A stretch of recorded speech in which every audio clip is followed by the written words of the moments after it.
Welcome to the Deep Wealth Podcast, where you learn how to extract your business and personal deep wealth. I'm your host, Jeffrey Feldberg. This podcast is brought to you by Deep Wealth and the 90-Day Deep Wealth Experience. When it comes to your business deep wealth, your exit or liquidity event is the most important financial decision of your life. But unfortunately, up to 90% of liquidity events fail. Think about all that time and your hard-earned money wasted. Of the quote-unquote successful liquidity events, most business owners leave 50% to over 100% of the deal value in the buyer's pocket and don't even know it. I should know. I said no to a seven-figure offer and yes to mastering the art and the science of a liquidity event. 2 years later, I said yes to a different buyer with a 9-figure deal. Are you thinking about an exit or liquidity event? Don't become a statistic and make the fatal mistake of believing the skills that built your business are the same ones to sell it. After all, how can you master something you've never done before? Let the 90-Day Deep Wealth Experience and the 9-step roadmap of preparation help you capture the best deal instead of any deal. At the end of this episode, take a moment and hear from business owners like you who went through the Deep Wealth Experience.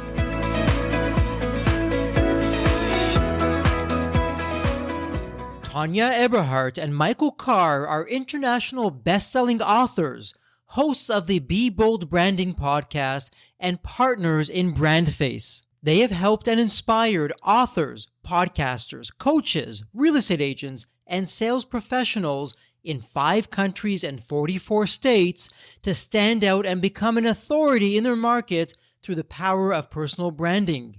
BrandFace started as a project when Tonya was selling vacuum cleaners door-to-door to pay her way through college.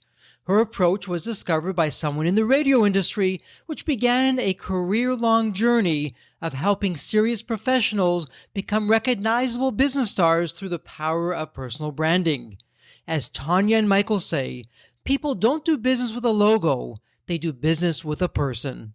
Welcome to the Deep Wealth Podcast. And as usual, I not only have a terrific episode lined up, but we have a dynamic duo that is just going to rock your world when you think of your brand and what you're going to do with your business, and not just see how others are doing, but actually learn step by step some of the things that you probably don't know, but you should. But I'm going to stop right there. No spoiler alerts here. So Tonya, Michael, welcome to the Deep Wealth Podcast. Such a delight to have you with us. And there's always a story behind the story. What's your story? What got you to where you are today? Jeffrey, first of all, thank you so much for having us. Thank you. We are excited to be here. And so my story begins back in college. I ended up in the radio industry. I ended up in sales. I got there actually through selling vacuum cleaners door to door. And I realized that that's where my own personal story came in. I couldn't just walk up to somebody's house and expect them to pull out their wallet and buy a vacuum cleaner for me. I had to kind of position myself and say, hey, this is my story. Poor, pitiful me. Let me in the door. I'm in college. And then I was discovered actually selling vacuum cleaners by somebody in radio. And I was invited into the radio industry on the sales side of things. And that's where I understood very quickly how personal branding has such an impact on a business. I noticed that there were lots of business owners who were almost like rock stars in their industry. And the one thing they had in common, most of them, is that they were the face and the voice of their own business. So they were in their radio commercials, their newspaper ads, their TV ads. Back then, there was no internet. I'm going to date myself here, Jeffrey. There was no internet. So that's really where it went from how do I tell my own story and position myself to, okay, now how do I tell my clients' stories and position them for success? And that led me through a lot of years in the media world. And then I opened up my own small agency for a little while. But it was when I really focused in and thought, okay, I'm going to center in on something that I'm very passionate about, something that I'm very good at. And I looked through back at my life and thought the common thread through everything has been personal branding. That was almost a decade ago. And BrandFace became a book first, and in short order became a business right after that. And that's about the same time that I met Michael. And Michael, why don't we pick up the story from there? But just before we do, wow, Tonya, door to door, I mean, that's probably the toughest kind of sales that you can do. I mean, you really earned your stripes with that. And pre-internet, I mean, for some of our listeners, it's like, what? There was a world before the internet? And cell phones and the fax machine, for that matter. Let's go even deeper into this, Jeffrey. Oh, there we go. There we go. And Michael, what about yourself? What's the story behind the story there? Well, small town guy north of Atlanta, and grew up in the suburbs, and my dad was in the car business. I didn't want to be in the car business, but we bought cars at auction. I loved the auction business. So my first passion right out of high school was to be an auctioneer. And I was a circuit auctioneer, sold cars in the South Carolina, North Carolina, Tennessee, Alabama, Northern Florida, Georgia area. My mentor told me to get my real estate license. He said I could make a little extra money selling farm sales on the weekends, something like that. I did it. In 2000, I opened up my own brokerage, but still just to have the autonomy to build my own real estate portfolio and help my family and friends to buy a house or a piece of property or something. No serious thought of being a broker.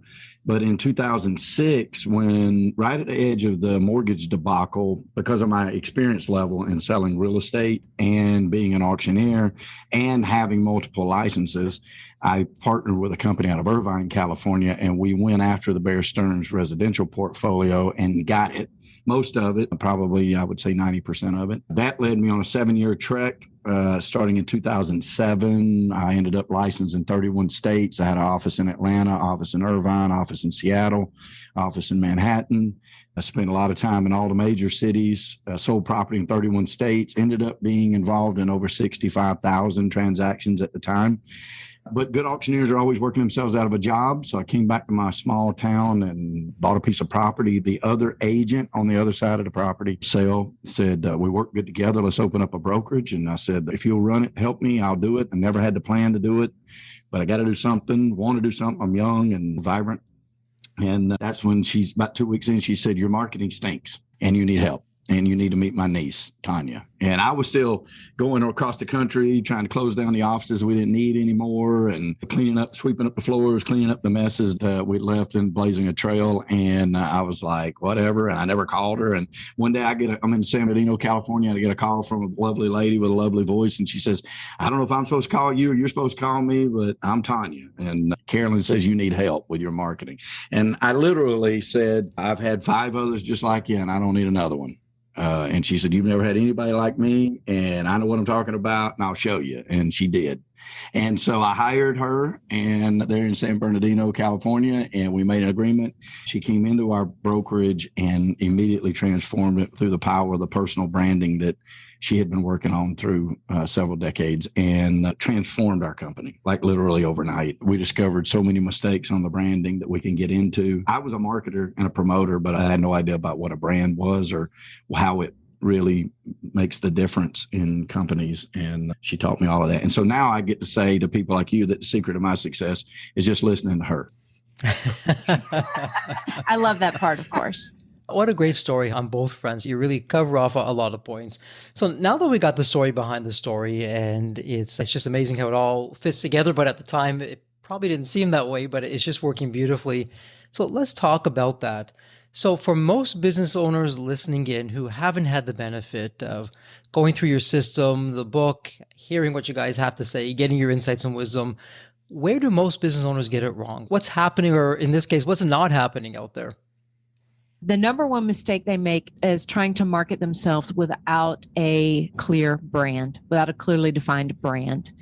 And I think that the biggest reason for that is there is confusion about the difference between branding and marketing. And we, in a very simplistic way, Jeffrey, kind of give the answer to that. So marketing is simply utilizing different marketing vehicles or channels to get a message and image out there. It could be billboards, it could be radio commercials, it could be YouTube ads. Doesn't matter what it is. Your brand is the message and image that you put on those marketing vehicles to get them out to the world. And so a lot of people think, I'm just going to do YouTube ads, or I'm going to run television commercials, or whatever it is. But they don't really think about, okay, why are you doing what you're doing? They don't think about the 5 critical questions that every great brand must answer. And those are: exactly who do you serve? How do you serve them? What qualifies you to serve them? How does it make their life better? And what makes you different from everybody else also trying to serve that same customer? So that's where it all begins. Wow, Tonya, what are you saying? I just can't show up for these marketing things that I'm doing and just throw some kind of logo out there and somehow magically customers are just going to show up at my door? You're saying I got to think about this and do a little bit of work ahead of time? If it hurts your feelings, I apologize. But yes, that's what I'm saying. You absolutely do. And as you talk about that, and I love the 5 questions that you put out there, how has marketing changed, particularly with social media? And the reason that I ask that, I suspect some of our listeners are, I'll call it maybe old school marketing, not so much on the social media. Yeah, I don't really need that. That's not who our customer base is, and they're not really on that kind of stuff. What's going on out there in the marketing world? I believe it's brought more of the personal into play, because in the business world, before social media came along, you didn't really see the person. You didn't see them on video. You didn't see photos of their family. You didn't see the things that they were doing on a personal basis. And now with social media, which the first intention of social was just to be social, it really was not intended for business at all in the beginning. And that's towed a line. Now it's utilized for both, of course. But that's what has happened, is it's forced us to showcase more of our personal side, which I believe is truly a strong point, because it allows people to see what kind of person you're doing business with. What are their values or morals, even outside of the business world? And it really allows us to see a little bit deeper and make a more educated choice about the person we're doing business with. And with that, for the business owners that are saying, oh, okay, geez, I got to be vulnerable now. I got to put myself out there. You just used to put the business out there, and that was that. But on the flip side, they're saying, yeah, Tonya, Michael, I hear you on that. But you know what? I'm just not one of those multi-gazillion dollar companies, Fortune 10 or Fortune 100. They have these big budgets, and yeah, they do all these branding kinds of things. Why would that apply to me as a small business or mid-level size business? Why should I care about that? I'm living proof of that hybrid. I was that guy, 30 years in business. I started in 1992. And they didn't have the internet, was around a little bit, but we didn't really have the internet like we know it now, of course. Barely had cell phones back then. They were bag phones, if y'all remember, and that sort of thing. But, and then to come into this era that now is a more open society. Like back then, there was no way you would get a personal cell phone number of a CEO of any size company. You had to get through his gatekeeper. You had no idea where he lived. You had no idea what his family was like unless you were lucky enough to live close enough. And now it's a click away. And I remember 10 years into my career, I had bought a website from a charity auction that I actually did. Nobody bid on it, so I did. I think I paid $125 for this full website. And I remember getting it built out. I didn't even know what to put on it. I didn't know anything about it, really. And she couldn't help me. She was just a web designer. She wasn't a marketer.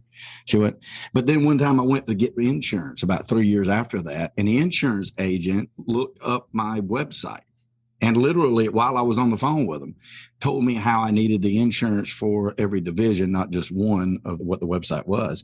And it was a stark reality to me at that time. I'm like, what? So why would she go? Why is this becoming a part of our identity now? And that was back in 1997, 98, something like that. It's definitely a part of our identity now. And people know, like in the real estate business, especially, which is what I'm in, NAR did a study on it. 94% of people are going to look you up online, your social media, what you're doing, what you're about, what's your message, who you are, what type of person you are, what kind of pictures you're showing on your website, and what kind of message you're putting out there before they ever call you. before they even think about doing business with you. And we say in BrandFace, we deal with clients in 45 states, 5 different countries. We've got an international staff of people that help us to do that. So we have all these different cultures and colloquialism, if you will, that is infused in what we do. And all of them agree that it's exactly the same, no matter what industry you're in. So it's never been more important now for people to say, I'm not used to that, but I need to be a part of that, because that's where your customers are going. And it doesn't matter if you're an attorney. It doesn't matter if you're in a service forward facing business of any kind, then it is very important that people know who they're dealing with. Wow. So there's a lot to unpack there, but let me ask you this, and I'm probably going to oversimplify things. So just bear with me on that. So let's imagine a business owner comes to you and, I know you could probably say, Jeffrey, what kind of business, where are they at? What's their industry? What are they doing? How large are they? All those kinds of things. But work with me on this for a little bit. So they come to BrandFace and they say, okay, here I am. I've been in business for however many number of years. I've done well. I've been successful, but I want to grow the company. And I just want to take it to the next level. Maybe even have some kind of liquidity event, maybe 3 to 5 years down the road. But I don't know where to start or what to do. The whole marketing game has changed. BrandFace, you have this system. You've changed businesses. You've changed lives. Heard about you through the books, your podcast, everything else that you've done. Please help me. So what does that look like when someone starts to work with BrandFace, with the system? Can you walk us through what we could expect and what we're going to be doing? Yeah, absolutely. I'll simplify it back for you, Jeffrey. We do a simple process called the 3D process. We call it our 3D freedom formula because it allows you as a professional to attain the freedom that you want to attain to grow your business the way you want and attract the people you want to attract. But that 3D, it stands for define, develop, and display. And it's just a simple process. And we start with defining by asking those 5 questions. Who are you trying to attract? How do you serve them? What makes you different from everybody else in your space? What are you known for, or what do you want to be known for? So that's all kind of wrapped up in the define stage of things. That's what we look at. Because if you think about it, this all goes back to why marketing is such a problem. How do you even know where to market or what to put in your marketing unless, first of all, you know who it is you're trying to attract, and then you know how to attract them. So you got to figure that out first, and that's all part of the brand. So that's what we do in the define phase. The development phase is where we take, after that definition, then we take everything that goes along with explaining what it is that made you that valuable to that person, to that ideal customer. And then we start to develop things like your bio, your signature sound bites, which are your brand at a glance, your elevator pitch. And then we go further, of course. You got to get into imagery. We know that a picture's worth 1,000 words. It's got to be the right 1,000 words. It's got to match what you're telling everybody, and that's got to match what you're trying to portray in your messaging to the ideal customer you're trying to do business with. Background colors, logos. This is where logos come in. Everybody gets hung up on a logo for a brand first and foremost, but it's not the first thing that we look at because it's not personal. It's not. We want to know about the person. We have a huge questionnaire that we go through with our clients. We look at 77 different criteria, and when we're building out that brand. And so after the development phase, you got to develop all of those parts and pieces out to where they have one seamless message. And then the final piece is pretty easy. It's display. You want to put those puzzle pieces together and display those correctly and consistently across every place that you market, every place you put yourself out there, whether it's social media organically, whether it's in your advertising, whatever that is, you infuse that brand and those branding elements into everything you do. So the message and image is consistent. And so let's take what you just shared with us and let's take a few steps back. Let's actually look back so we can look forward. And you know what we've had, if you look back, the past 2 or 3 years have really been interesting across a whole number of fronts. And so coming out of that, as we look to the future now, how has the past 2 or 3 years with the pandemic, coming out of the pandemic, all these new social rules that are being written and some of them still being written every day, it seems like, what's changed out there from a marketing side? And what should we know about as business owners and looking to get out there marketing wise that we need to think about and change? That's easy and simplified right off the bat. COVID did nothing but push the internet even further into a necessity of doing business no matter what you do, right? Because we went through a time frame where human connectivity was impossible. And if not just from all of our concern about what that would do and passing that on, continuing that pandemic, but also how we're going to continue our businesses if we can't do that, especially like me being in real estate business. It was really for a second, we were like, how are you going to show a house? How are you going to put people in cars? How are you going to ride around and going into people's houses that they don't want you in their yard, much less their house? Nobody knows how to deal with this thing. It pushed the internet to the forefront. So then now it becomes to people who that's why Zoom went crazy on the stock price. I wish I'd been smart enough to buy something. We had been using Zoom for 10 years in that sort of platform. And then all of a sudden, everybody was using it out of a necessity. So I would dare say that the internet now is even more important no matter what your industry is, and how you build that out and how do you display yourself is more important than it's ever been. Wow. So certainly some game changers there. And really what it sounds like with what you're saying, Michael, is perhaps those business owners that were a little bit reluctant to get onto the internet, now would be the time. Not tomorrow, not next month, it would be now. And so let me ask you this. I love how you walked us through the different questions, the different phases, how you're doing that whole needs analysis. You're finding the gaps of what's there, what's not there. When we go through the BrandFace system and things are starting to click, let's share with our listeners, what can we expect from that? Because the reason I'm asking is when you speak to business owners, one of the things, particularly when it comes to marketing, it's such a black box. And this is where you tend to hear the horror stories. Yeah, Jeffrey, I can't tell you how much money I lost. And it was such a waste of time. And I tried all these different agencies and one to the next. And I was promised the sun, the moon, the stars, and I got nothing. And so let's start to change that narrative. So when you're with the right group, you have the right system, what can we start to expect? Can you walk us through that life cycle of what starts to happen and when? Yeah, absolutely. First, they panic a little. Okay. And that's because they're not really used to telling their story, especially sharing anything personal. And of course, we don't go deeply personal, but you have to share a little bit of yourself because people don't do business with a logo. They do business with a person.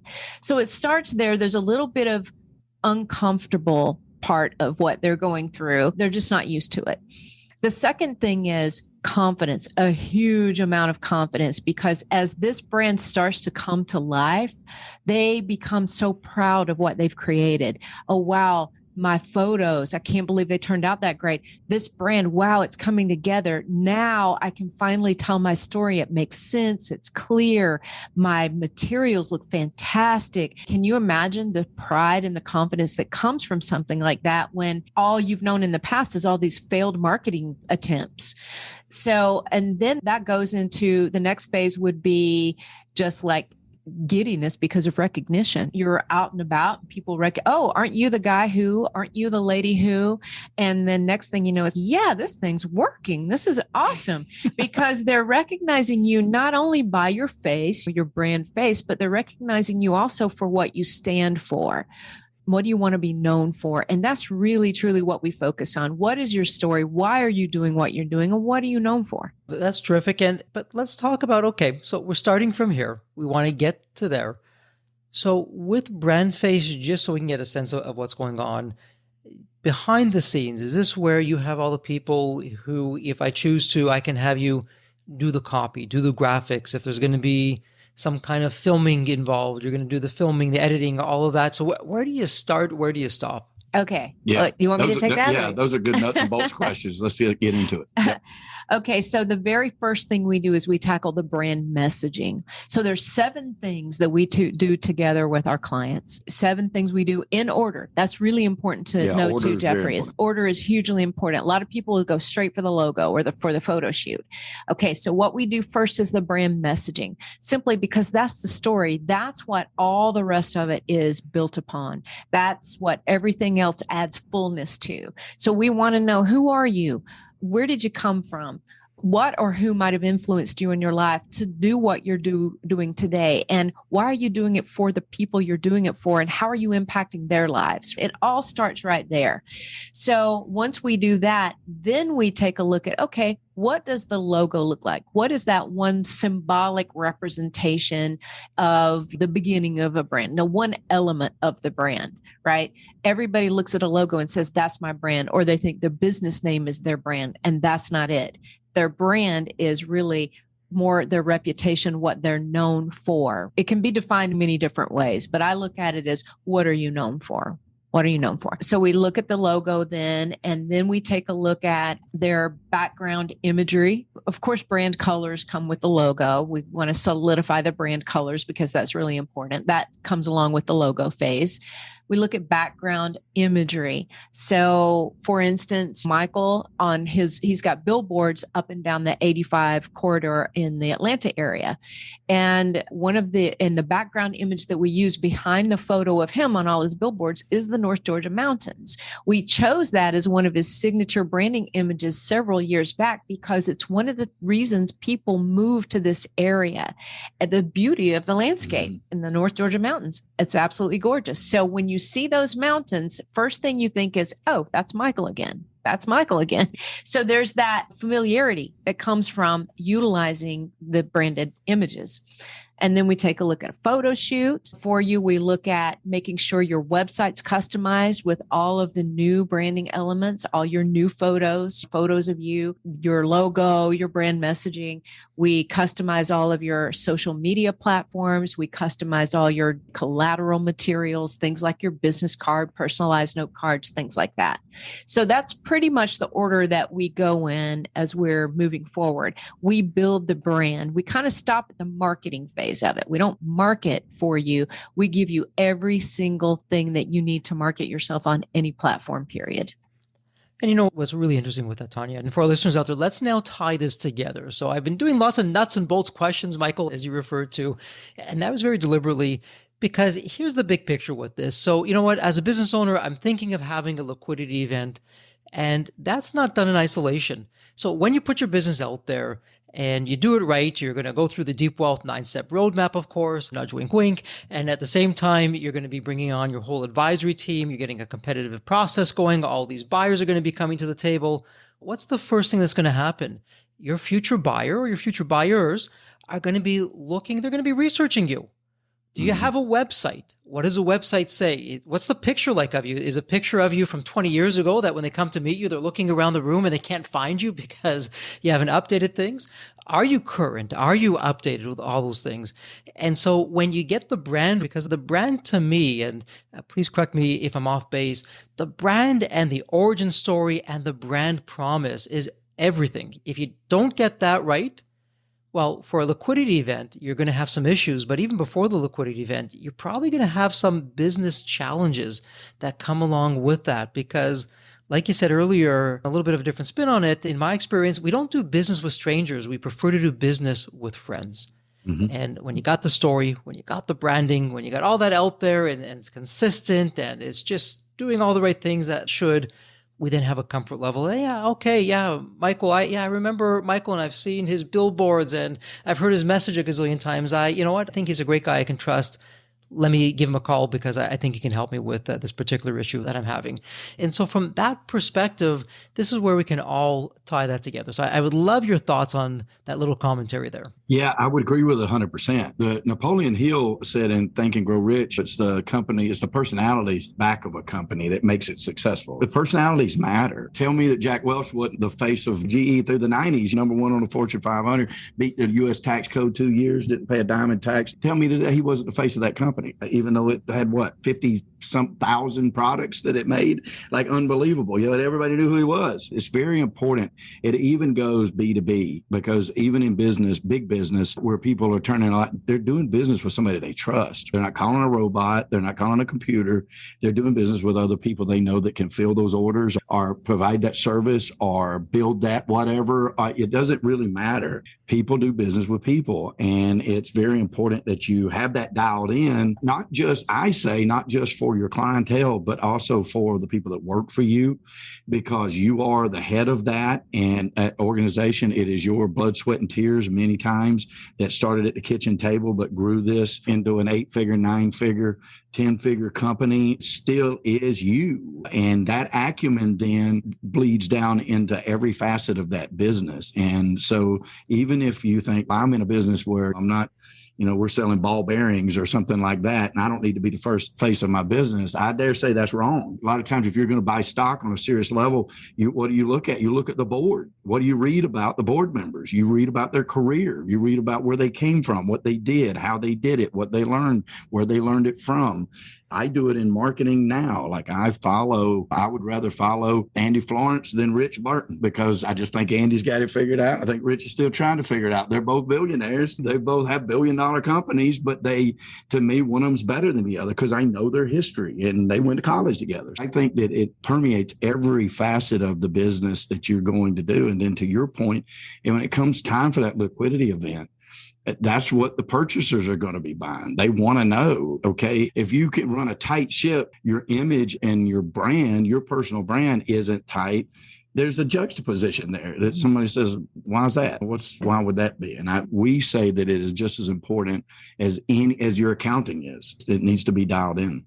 And in case of a business selling a business and mergers and acquisitions, they're buying your legacy as much as they're buying what they trust right now today.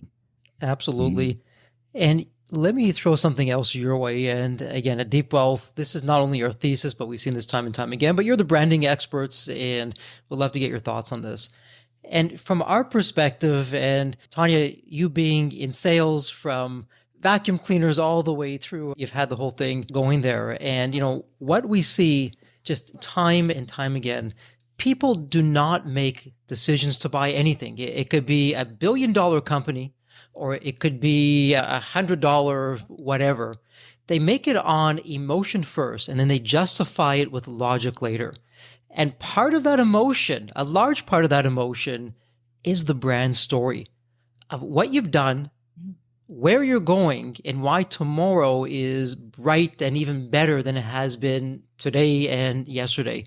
So as the branding experts at BrandFace here and with your systems, I would love to hear, your thoughts on that and how our listeners can really do a deep dive on that as they think about their branding and their story and how they can get people just excited. And on the emotion side, wow, I just get the warm and fuzzy. Yeah, I know it doesn't show up in a spreadsheet, but boy, oh boy, does it show up in why I'm going to do business with this company over that company. I'll tell you one great example that I can think of is think about how you feel about the charities you support. Why do you support them? Because they do a very good job at sharing their story. So brand like a charity, share your story because you're doing it because you know someone who's been affected by maybe a disease, maybe lung disease or heart disease or diabetes or something like that, or you have someone in your family with special needs. There are many different things that make your emotions want to support that charity. And so you've got to think about those things. It goes beyond just selling products and services. Why are you doing it? So dig deep into that why, starting with those 5 questions that we talked about. But yeah, I think just looking at how charities do it and why you are drawn to charities. And of course, why you're drawn to different brands. Why do you drink Coca-Cola over Pepsi? Why do you look at those things? But more so on a human to human level, I think probably charities are the best example. Love that. Absolutely love that. And what just a great analogy. And everyone can relate to that because we have that in our lives and we can see, okay, how are they positioning themselves? What kind of messaging are they putting out there? What's their story? And how can I take that, make that my own, and then put that into our business and take things to the next level? So let me ask you this. Let's look big picture wise, and I'll put you guys on the spot here a little bit. When it comes to branding, and let's look at both sides of it, what would be the top things to do and the top things to not do? The first thing you do is really understand your why. Like, why are you doing? Not just why your company exists. Why are you doing what you're doing? Are you passionate enough about it to see it through? Because if you're not, you need to stop now. because you will never be as successful as you could be if you're not truly passionate about what you're doing. And then the second thing is make sure that your story is articulated very clearly. Because I think anybody can eventually state your why. So if I come up to somebody and I say, okay, Jeffrey, tell me why you started your business. Why do you do what you do? For most people, it will take them a minimum of 60 seconds to 3 minutes to tell me why they do what they do. You need to be able to state that in one sentence. So at least the start of the story in one sentence. And as Paul Harvey says, the rest of the story follows. But that's, you really need to be very concise. Mark Twain once said, I'd have written you a shorter letter if I'd had more time. One of my favorite quotes. I love that one. I do too. I might have gotten it a little backward, but it's either that or if I'd had more time, I'd have written you a shorter letter. But it's all the same. I could have shortened that one too. We contended that why is the driver for everything. And then the second thing that we see a lot of entrepreneurs do, and especially startups, and we have been guilty of the same thing, is a fear of focus and the inability to dial in on something and say, I need to be very good at this. And I'm a big fan of the Good to Great book. You remember, I don't know if y'all remember that book or whatnot, but he talked about that so much, about how, like, what's the big drug company, Walgreens, was in everything. They were in all kinds of different things when the dad started it. But when the son took it over, he's like, we only need to be good at being the greatest drugstore in the history of the world. And we make more money doing that than we will trying to hold on to all of these other distractions. And it totally turned the company upside down and to make it go forward. And so we talk about that a lot, even down to a one-person shop working out of their kitchen table, doing something that could grow into something big. If it's more than they can handle, they're distracted in 100 different ways, then they're not speaking to their ideal customer. They haven't created a brand that separates them from their competition.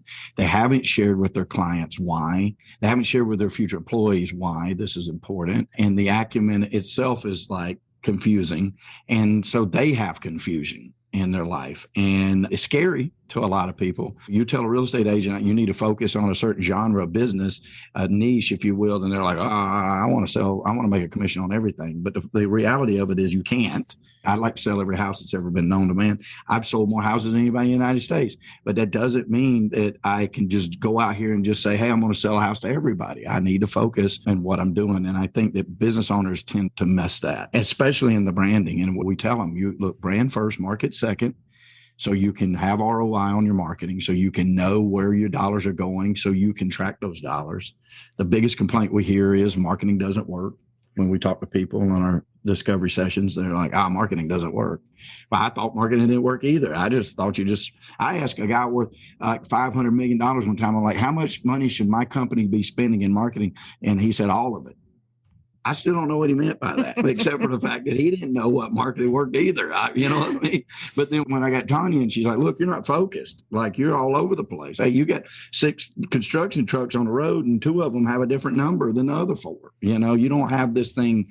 You're not in a linear direction, and it's causing a lot of confusion, not only to you, but to everybody else. So focus is a big deal. Some terrific takeaways there of both what to do and not to do. And, one of the takeaways coming out of that, this could be a whole other episode in and of itself, but we'll keep it brief. We're starting to bump up against some time here. But when you do the branding leads into the culture. And when you have a rich and thriving culture, it really goes beyond the owner at that point. And to both of your points, when you have that branding that's embedded in the culture, everyone is saying the same story, the same narrative, the same origin story. You ask, what does this company do? What do you do?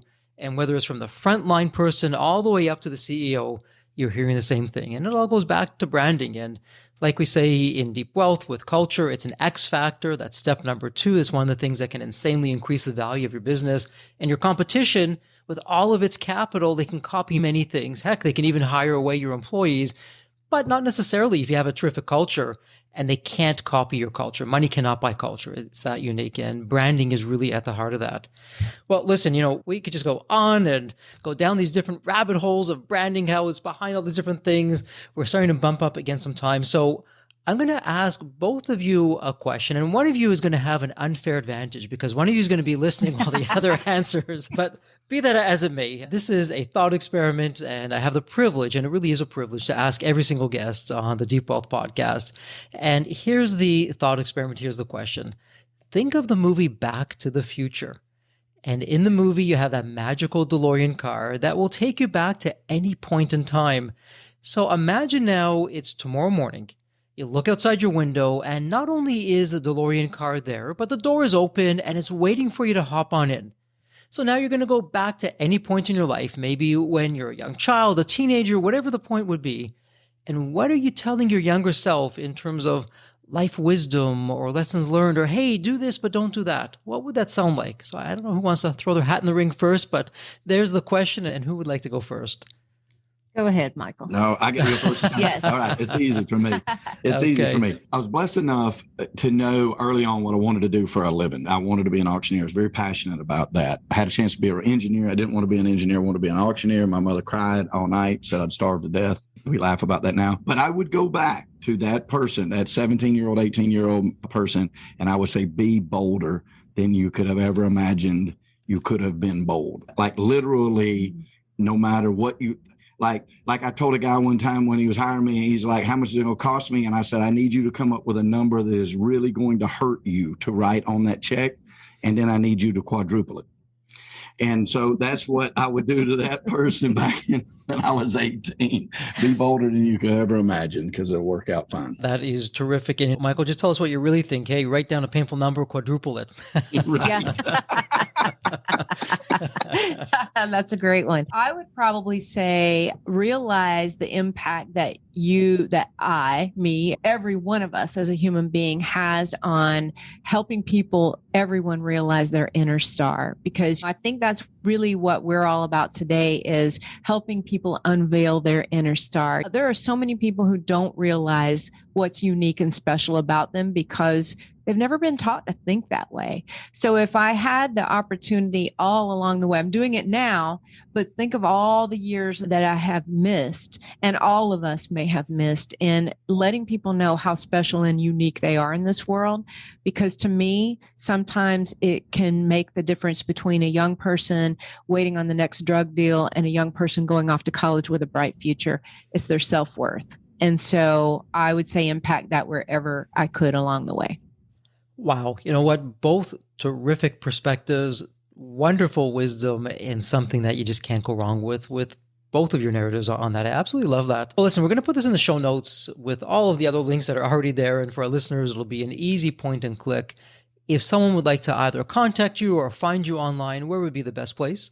BrandFaceStar.com. That's the best place. You'll have the ability to do all. Wonderful. And again, for listeners, we'll put that in there. It'll be a point and click and off you go. Tonya, Michael, thank you so much for taking part of your day and spending it with us on the Deep Wealth Podcast. And as always, as we look to wrap things up, please stay healthy and safe. Thank you, Jeffrey. Thank you. It's been an honor, Jeffrey. The Deep Wealth experience was definitely a game changer for me. This course is one of the best investments you will ever make, because you will get an ROI of 100 times that. Anybody who doesn't go through it will lose millions. If you don't have time for this program, you'll never have time for a successful liquidity. I mean, it was the best value of any business course I've ever taken. The money was very well spent. Compared to when we first began, today I feel better prepared, but in some respects, maybe less prepared, not because of the course, but because the course brought to light so many things that I thought we were on top of that we need to fix. I 100% believe there's never a great time for a business owner to allocate extra hours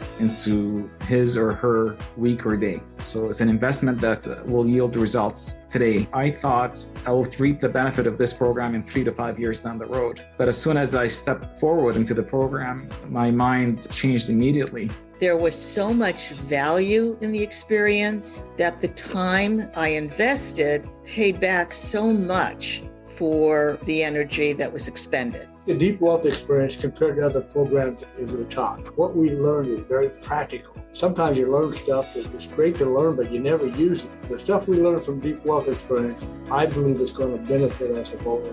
I've done an executive MBA. I've worked for billion-dollar companies before. I've worked for smaller companies before I started my business. I've been running my business successfully now for getting close to a decade. We're on a growth trajectory. Reflecting back on the Deep Wealth, I knew less than 10% what I know now. maybe close to 1% even. Hands down, the best program in which I've ever participated. And we've done a lot of different things over the years. We've been in other mastermind groups, gone to many seminars, workshops, conferences, retreats, read books. This was so different. I haven't had an experience that's anything close to this in all the years that we've been at this. It's 5-star, A+. I would highly recommend it to any super busy business owner out there. And deep wealth is an accurate name for it. This program leads to deeper wealth and happier wealth, not just deeper wealth. I don't think there's a dollar value that could be associated with such an experience and knowledge that could be applied today and forever. Are you leaving millions on the table? Please visit www.deepwealth.com/success to learn more. If you're not on my email list, you'll want to be. Sign up at www.deepwealth.com/podcast. And if you enjoyed this episode of the Sell My Business podcast, please leave a review on Apple Podcasts. Reviews help me reach new listeners, grow the show, and continue to create content that you'll enjoy. As we close out this episode, a heartfelt thank you for your time, and as always, please stay healthy and safe.